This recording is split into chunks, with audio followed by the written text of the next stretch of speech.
drug Synthetic overdose deaths opioids, remain like high. fentanyl, are fueling the rise in overdose deaths.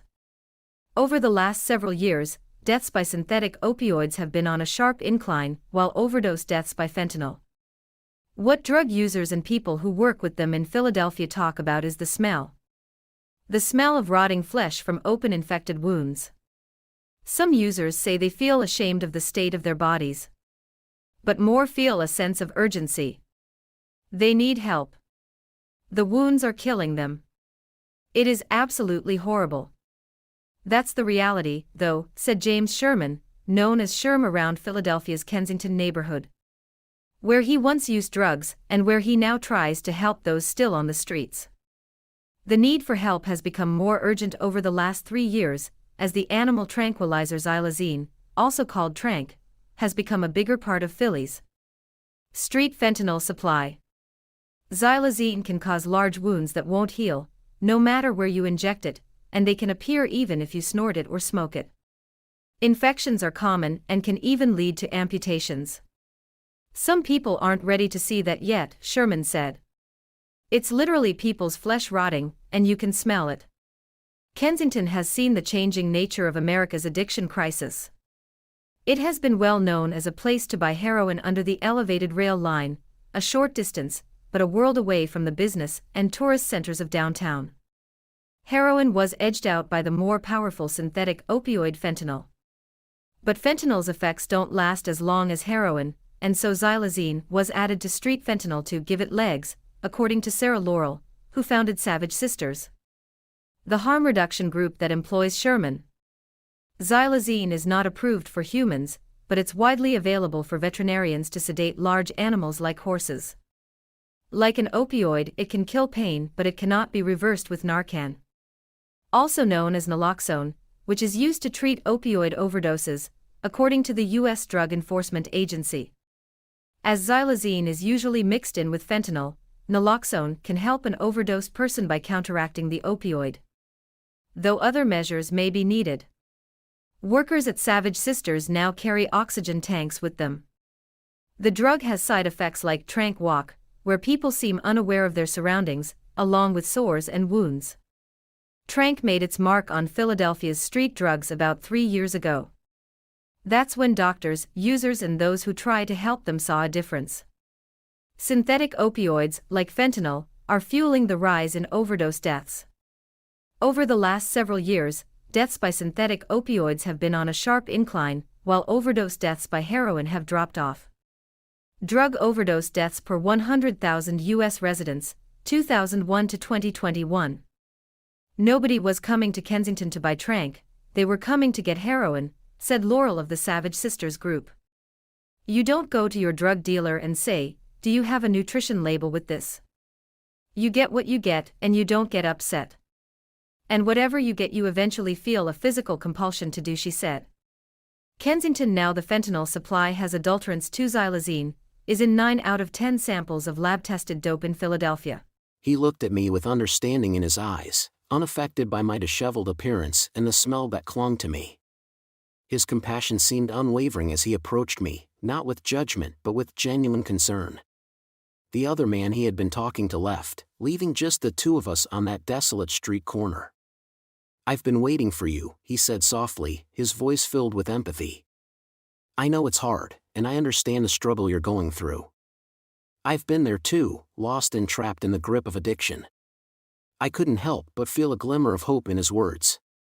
It was as if he saw beyond the wreckage of my life and believed in the person I could become.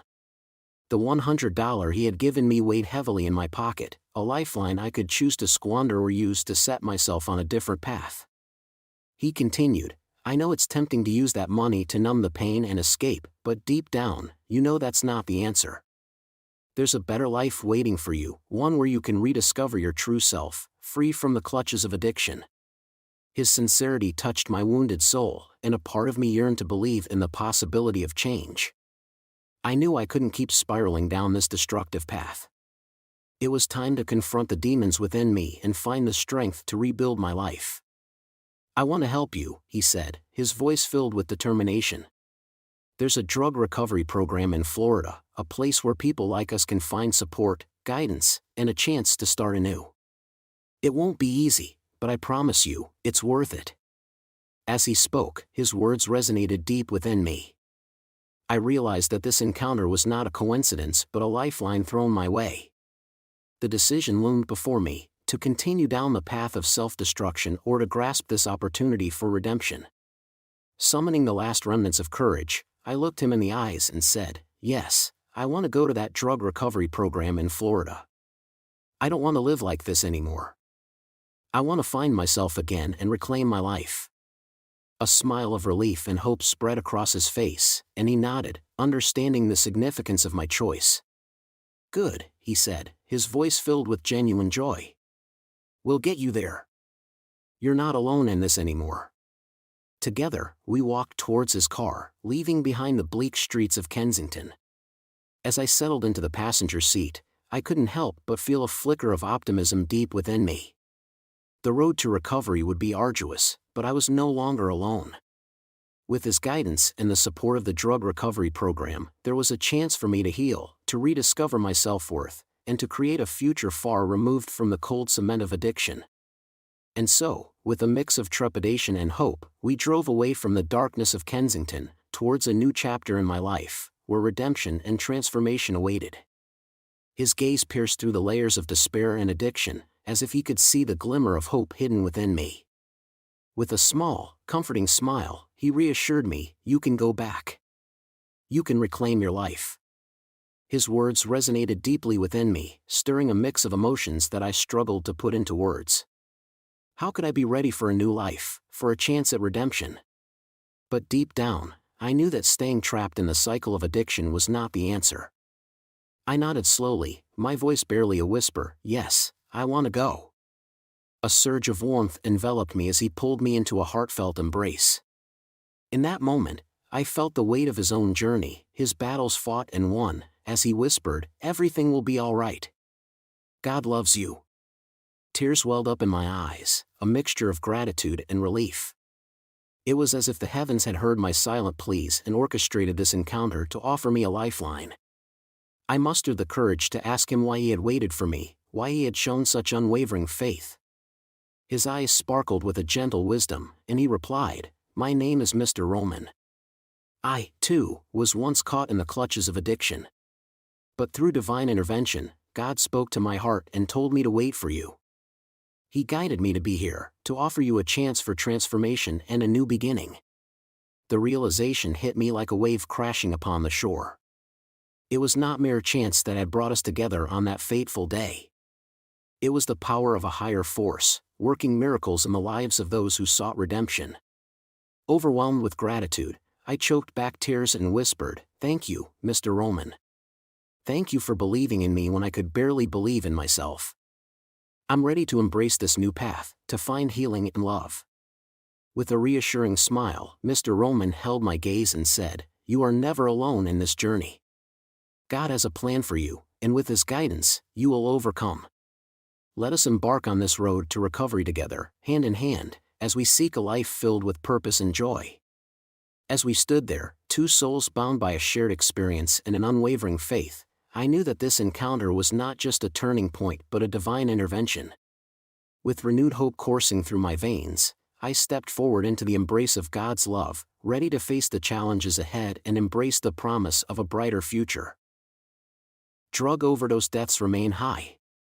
75% of the nearly 92,000 drug overdose deaths in 2020 involved an opioid.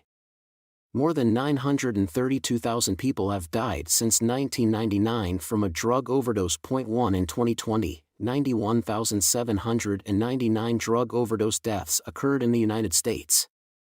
The age-adjusted rate of overdose deaths increased by 31% from 2019, 21.6 per 100,000, to 2020, 28.3 per 100,000.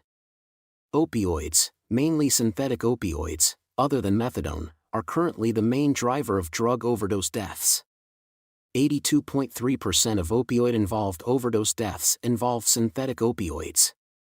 Opioids were involved in 68,630 overdose deaths in 2020, 74.8% of all drug overdose deaths.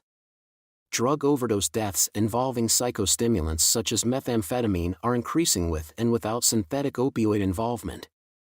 In 2020, more than 56,000 deaths involving synthetic opioids, other than methadone, occurred in the United States, which is more deaths than from any other type of opioid. Synthetic opioid-involved death rates increased by over 56% from 2019 to 2020 and accounted for over 82% of all opioid-involved deaths in 2020. The rate of overdose deaths involving synthetic opioids was more than 18 times higher in 2020 than in 2013. Previous reports have indicated that increases in synthetic opioid-involved deaths have been associated with the number of drug submissions obtained by law enforcement that test positive for fentanyl but not with fentanyl prescribing rates. These reports indicate that increases in synthetic opioid-involved deaths are being driven by increases in fentanyl-involved overdose deaths, and the source of the fentanyl is more likely to be illicitly manufactured than pharmaceutical.